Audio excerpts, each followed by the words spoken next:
Hello student, today we are going to discuss remaining part of thermodynamic और आज हम discuss करेंगे internal energy. Student, internal energy होती क्या है? तो every system have some quantity of matter is associated with a definite amount of energy, this is known as internal energy. अब इसको आप ऐसे भी समझ सकते हैं स्टूडेंट, जैसे कि हमारे पास कोई मॉलिक्यूल है, ठीक है, और उस मॉलिक्यूल के अंदर क्या है? एटम है। और स्टूडेंट, एटम में क्या होते हैं?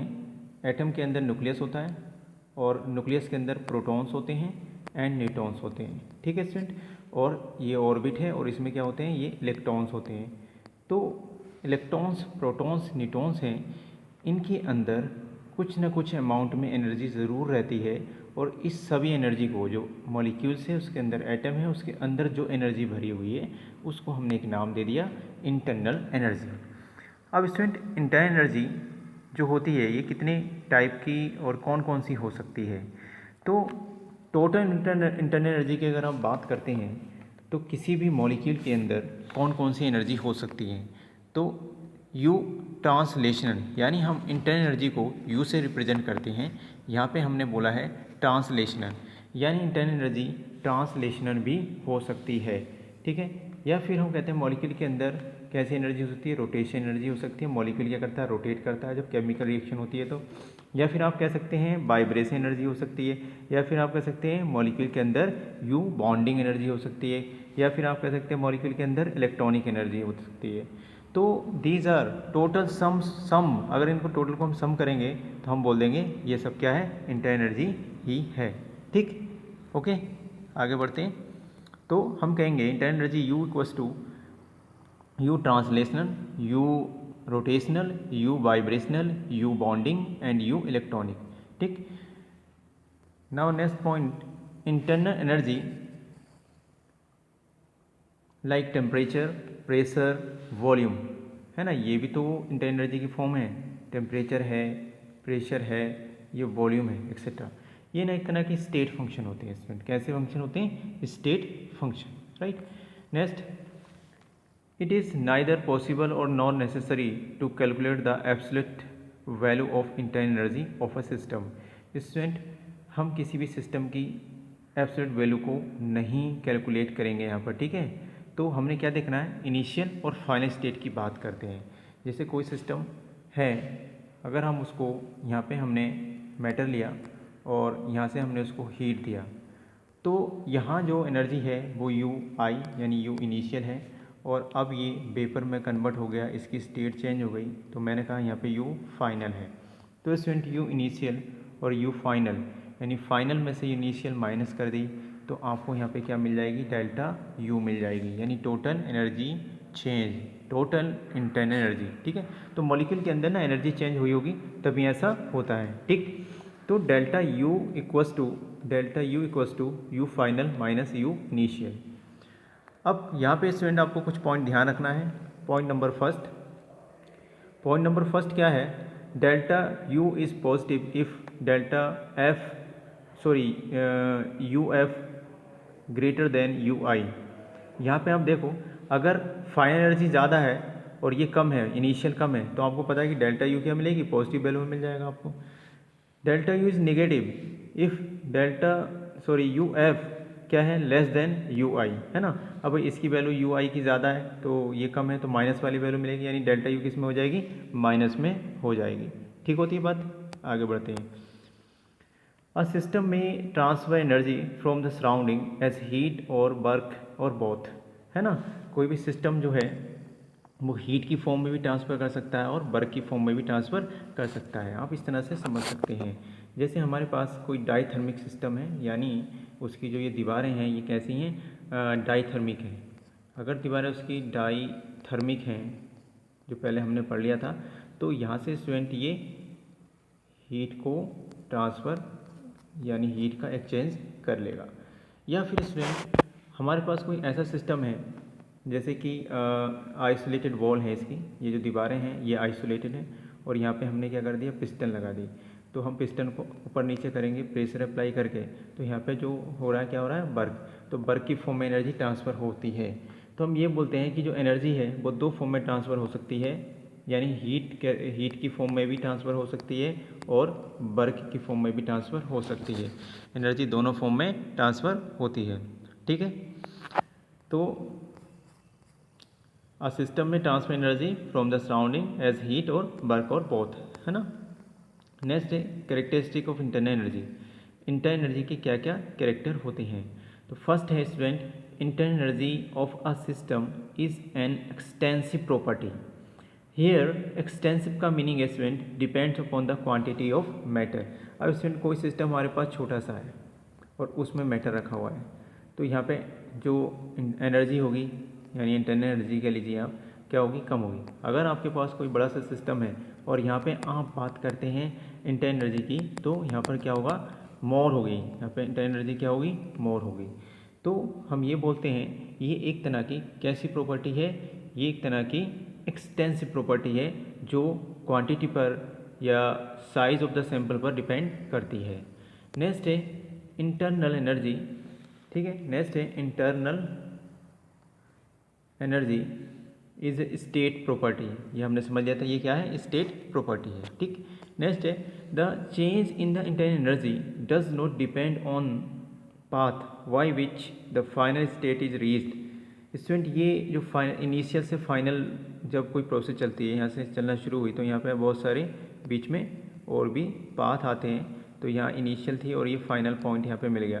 तो ये जो बीच में कितने तरीके के पाथ है उस पर डिपेंड नहीं करता है, यानी कैसे प्रोसेस हो रही है उस पर डिपेंड नहीं करता, सिर्फ ये इनिशियल और फाइनल स्टेट पे डिपेंड करता है, ठीक है। Now next, there is no change in delta U meaning यहाँ पे इंटरनल एनर्जी है, ठीक है, यू से रिप्रेजेंट करते हैं। तो there is no change in U in a cyclic process. तो साइक्लिक प्रोसेस में एनर्जी चेंज नहीं होती है, क्योंकि कोई भी प्रोसेस जब चल रही है तो वो इनिशियल और फाइनल स्टेट मिल जा रही है। तो यहाँ पे हम बोलते हैं कि डेल्टा यू या यू इंटरनल एनर्जी का कोई भी चेंज नहीं होता है यहाँ पर, ठीक है। आगे बढ़ते हैं स्टूडेंट। अब ये काफ़ी important first law of thermodynamic. Student इसको सबसे पहले जो देने वाले साइंटिस्ट थे रॉबर्ट मायर एंड हेल्महोल्ट्ज़। तो इन दो साइंटिस्ट ने, रॉबर्ट मायर एंड हेल्महोल्ट्ज़ ने इसको दिया था। और स्टूडेंट फर्स्ट लॉ किस पर बेस्ड है, तो ये कंजर्वेशन ऑफ एनर्जी पर बेस्ड है। आपको ध्यान रखना है किस पर बेस्ड है, कंजर्वेशन ऑफ द एनर्जी पर बेस्ड है, ठीक है। तो अब ये जो साइंटिस्ट थे इन्होंने इसको दिया था, इसको आप देखेंगे, ये है मायर, है ना, रॉबर्ट मायर, ठीक। एंड यहाँ पे ये जो हैं हेल्महोल्ट्ज़ हैं, ठीक है। इन दोनों ने, इन्होंने अ लाइफ इन साइंस है ना, काफ़ी सारे एक्सपेरिमेंट किए थे इन्होंने। तो इन दोनों साइंटिस्ट ने एनर्जी को कैसे कंजर्वेशन कर सकते हैं आप, इस पर काम किया था और फर्स्ट लॉ ऑफ थर्मोडायनेमिक को दिया, यानी एनर्जी को कैसे कंजर्वेशन करते हैं। तो मैथमेटिकली अगर हम बात करते हैं स्टूडेंट, तो delta U equals to delta Q plus W. तो ये जो है एक मैथमेटिकल फॉर्म है। इसमें अगर क्वेश्चन पूछता है आपसे कि डेल्टा यू क्या है, तो change in the internal energy, जो अभी हमने पढ़ा था, change in internal energy of system. Now delta Q क्या है यहाँ पर, तो क्यू का मीनिंग होता है हीट गिवन टू सिस्टम, यानी जो सिस्टम है उसको आप हीट दे रहे हैं, प्लस डेल्टा डब्लू का मीनिंग है work done on the system, है ना, work done on the system, तो यहाँ प्लस लिखते हैं हम। तो स्टूडेंट यहाँ पे डेल्टा यू की जगह हम डेल्टा ई भी कई जगह लिख सकते हैं, तो आप ऐसा भी कर सकते हैं। अब आप इसको इस तरह से समझिए, यानी हमारे पास कोई सिस्टम है, हमारे पास ये कोई सिस्टम है और आपने इसमें नीचे से हीट प्रोवाइड कराई, ठीक है। तो यहाँ पे जो भी मैटर, जो सब्सटेंस रखा हुआ है ना, जो भी यहाँ पे सब्सटेंस रखा हुआ है वो हीट अप होना शुरू कर देगा। जो भी सब्सटेंस रखा हुआ है वो क्या करेगा, हीट करने लगेगा ये, ठीक, और ये वेपर में कन्वर्ट होगा। तो स्टूडेंट ये क्या थी, हीट थी, और यहाँ पे ये क्या है, मैटर है, सब्सटेंस है, तो इसके अंदर भी इंटरनल एनर्जी होगी। हीट भी एक तरह की एनर्जी है, वेपर फॉर्म में कन्वर्ट हो रहा है, ये भी एक एनर्जी है। तो हम डेल्टा यू निकालते हैं, तो डेल्टा यू कैसे निकालेंगे, टोटल इंटरनल एनर्जी कैसे निकालेंगे। आप बोलेंगे यहाँ पर जो भी जितनी इसके पास एनर्जी है ना तो ये वर्क कर रहा है, यहाँ से क्या कर रहा है, ये वर्क कर रहा है। तो हम यहाँ पर बोलते हैं कि हीट देने पर जो भी वर्क किया गया, हम हीट को जोड़ देंगे, कितनी हीट है, और हम उसके वर्क को, तो दोनों को आप ऐड कर देंगे तो आपको मिल जाएगा डेल्टा यू, तो ये था मैथमेटिकल फॉर्म ऑफ इंटेन एनर्जी, यानी हम उस सिस्टम की एनर्जी को कंजर्वेशन करते हैं इस तरीके से। ठीक, आगे बढ़ते हैं। तो इनका जो एक स्टेटमेंट था, इन्होंने क्या बोला था कि एनर्जी जो है student can not be created और destroyed but it can be converted from one form to another, यानी एनर्जी ना तो आप बना सकते हैं और ना ही इसको डिस्ट्रॉय कर सकते हैं, बस आप क्या कर सकते हैं, इसको एक फॉर्म से दूसरे फॉर्म में आप कन्वर्ट कर सकते हैं, राइट। तो ये किस पर बेस्ड है, कंजर्वेशन ऑफ एनर्जी पर ही बेस्ड है, यानी यहाँ पर ये जो लॉ है किस पर बेस्ड है, कंजर्वेशन ऑफ एनर्जी पर बेस्ड होता है। ठीक होती है बात। तो इसके कई सारी स्टेटमेंट हैं, इससे पहले जो हम पहला स्टेटमेंट पढ़ने इसको अच्छे से समझेंगे फिर आगे बढ़ेंगे। तो हमने क्या करना है, consider a system whose internal energy is U1। हमने माना उसकी इंटरनल एनर्जी U1 है। If the system is supplied Q amount of heat, system को हमने Q अमाउंट हीट दिया है, तो the internal energy of system है ना, तो आपको पता है कि भाई दोनों को जोड़ते हैं U1 + Q। ठीक हो गई बात, आगे बढ़ते हैं। Now if work W is also done on the system है, तो सिस्टम पर वर्क हो रहा है W, and final internal energy क्या हो जाती है, U2 हो जाती है। U1 से क्या हो जाती है, U2 हो जाती है। तो स्टूडेंट हम इसको कैसे लिखेंगे, U2 इक्वल्स टू क्या होना चाहिए, U1 + Q + सारी एनर्जी को आप जोड़ दो। अगर आप U2 निकालेंगे तो आपने इनिशियल इंटरनल एनर्जी को और हीट जो दे रहे हैं आप उसको, एंड जो वर्क हो रहा है सिस्टम पर उस सबको ऐड कर देते हैं तो आपको U2 मिलेगा। अगर आप स्टूडेंट U1 इधर लाते हैं तो U2 - U1 and Q + W, now you get delta U equals to Q + W। तो ये जो है यहाँ पे आपको ध्यान रखना है कि Q जो है heat absorb by the system, system क्या कर रहा है, हीट को एब्जॉर्ब कर रहा है। और यहाँ पे जो ये वर्क + W में लिख रहा हूँ तो इसका मतलब होता है work done on the system, यानी सिस्टम पर वर्क हो रहा है, राइट। तो नॉर्मली हम इस फॉर्मूले का यूज़ करते हैं mathematical form of the first law of thermodynamic में, ठीक है। तो कभी कभी यहाँ पे माइनस का भी आता है, तो हम उसको क्या करेंगे स्टूडेंट, अगर हम केस लेते हैं in this case Q is the heat absorb, heat तो एब्जॉर्ब हो रही है, work done by the system, अगर सिस्टम काम कर रहा है तो उसकी एनर्जी लॉस हो रही है स्टूडेंट। इसका मतलब ये है कि माइनस में लिखेंगे वर्क, है ना, तो delta U equals to Q + -W, यहाँ पे हमने क्या लिखा है, माइनस से रिप्रेजेंट किया W को, तो delta U equals to Q - W, ये मैथमेटिकल फॉर्म भी पॉसिबल होती है फर्स्ट लॉ ऑफ थर्मोडायनेमिक की। तो प्लस वाली भी पॉसिबल है और delta U equals to Q - W भी पॉसिबल है, यदि आप work W done by the system करेंगे तब ऐसा आप लिख कर आएंगे।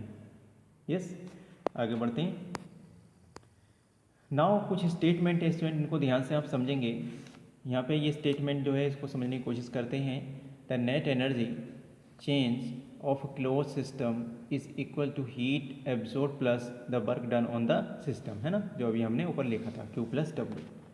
Now second one, the net energy change of a closed system, हमने क्या करना है, क्लोज सिस्टम लेना है, is equal to heat absorbed minus work done by the system, यानी ये दोनों स्टेटमेंट मैंने यहाँ पे बता दिए।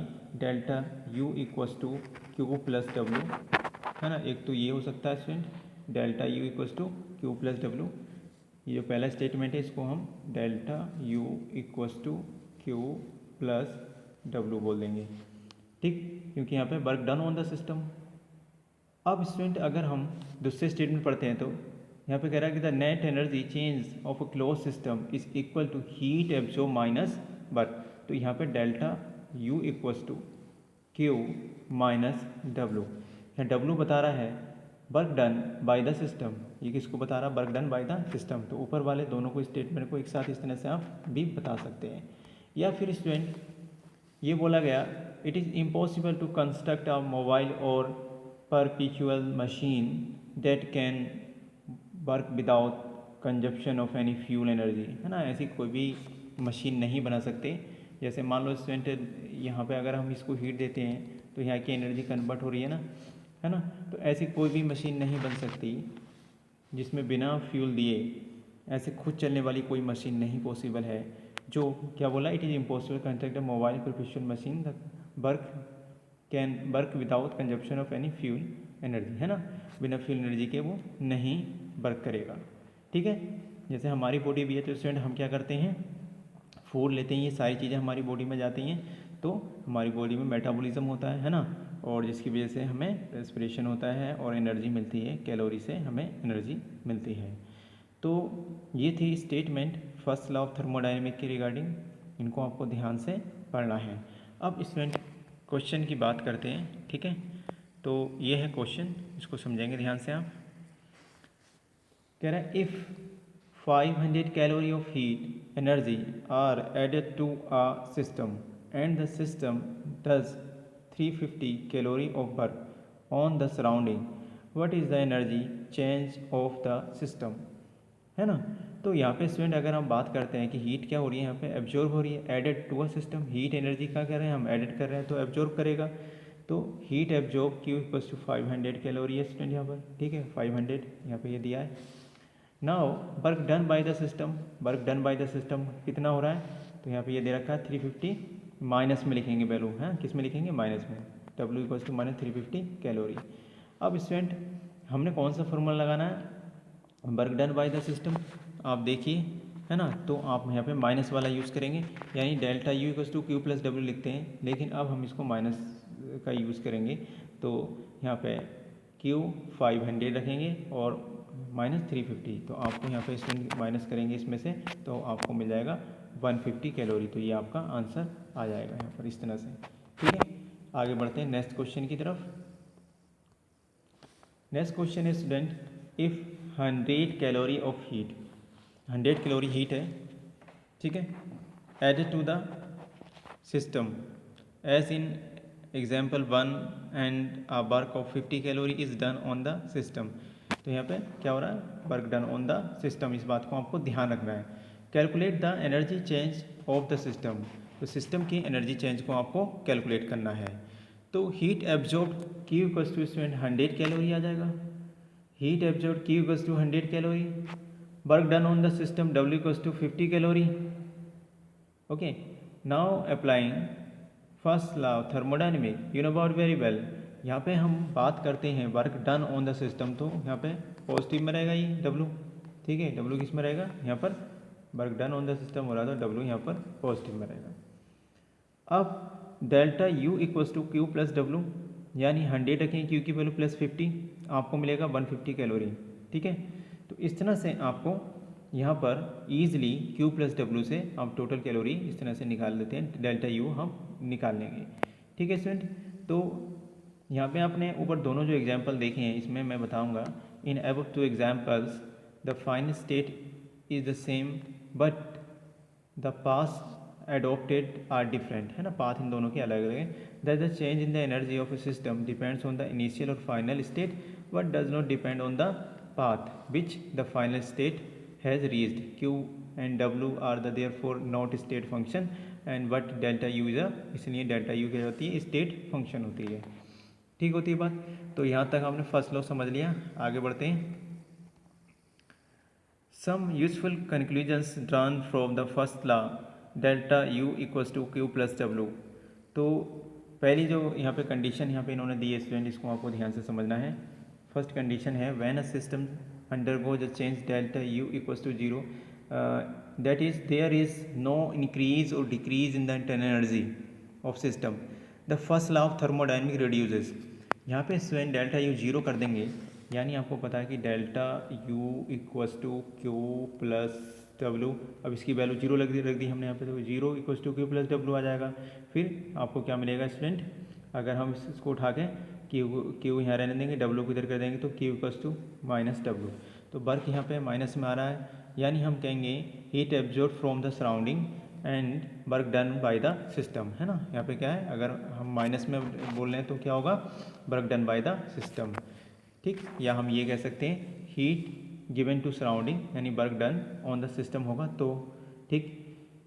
तो ये कंडीशन है, यहाँ पे आप W भी लिख सकते हैं माइनस में, और यहाँ प्लस में भी आ सकता है। अगर यहाँ पे W माइनस में है तो आप बोलते हैं work done by the system और heat absorb from the surrounding, है ना, प्लस में हीट आ रही है।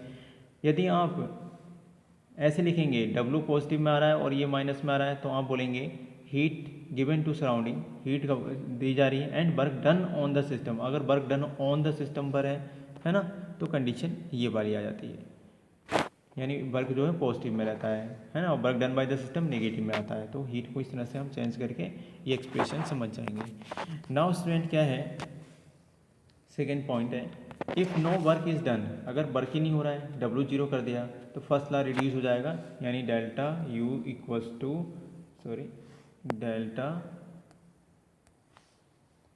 Delta U equals to Q plus W। अब यहाँ पे ये जीरो हो रहा है तो भाई delta U equals to Q तो आएगा, यानी यहाँ पे डेल्टा U इक्वल्स टू है Q। इसका मीनिंग है increase in internal energy of the system is equal to the heat absorb by the system, है ना, जितनी हीट हो रही है उतनी ही इंटरनल एनर्जी होगी, इसका मीनिंग यही तो होगा, ठीक है, बाय द सिस्टम। और decrease in internal energy of the system is equal to heat lost by the system, है ना, यानी हीट एब्जॉर्ब हो या हीट लॉस हो, डेल्टा यू क्यू क्या होगा, बराबर होगा, राइट। आगे बढ़ते हैं, if there is no exchange of heat, अगर हीट का एक्सचेंज नहीं हो रहा है, the system and surrounding Q equals to zero, तो फर्स्ट लॉ रिड्यूस हो जाएगा, यानी delta U equals to Q plus W. यहाँ पे स्टूडेंट बोला क्यू जीरो कर दे रहा है तो delta U equals to W होगा ना, जितना इंटरनल एनर्जी उतना ही क्या होगा, वर्क होगा यहाँ पर। Is it clear? Now student हम समझते हैं, it shows that work is done on the system, it's internal energy will increases, तो इसकी इंटरनल एनर्जी क्या होती है, बढ़ती है। If work is done by the system, it's internal energy क्या होती है, डिक्रीज होती है। इन दो बातों को आपको ध्यान रखना है, ठीक है। This occurs in a adiabatic process, और ये एक तरह की क्या होती है, एडियाबैटिक प्रोसेस में आ जाता है। अब हम डिस्कस करते हैं point number 4, in case of gaseous system, अगर स्टूडेंट आपको गैसियस सिस्टम दे दिया गया है तब, तो if gas expand against the constant external pressure, let the volume change delta V, the mechanical work done by the gas is equal to minus P into delta V. Okay, तो आपको यहाँ पे मैकेनिकल वर्क आपने पहले पढ़ा था, तो यहाँ पे माइनस पी हो जाएगा into delta V. In case of gases system में हम ऐसी बात करेंगे, ठीक है। तो ये था फर्स्ट लॉ की रिकॉर्डिंग सारी चीज़ें, ठीक है। इसको आप नोट डाउन करेंगे, नेक्स्ट क्लास में आगे की चीज़ें हम डिस्कस करेंगे, ओके।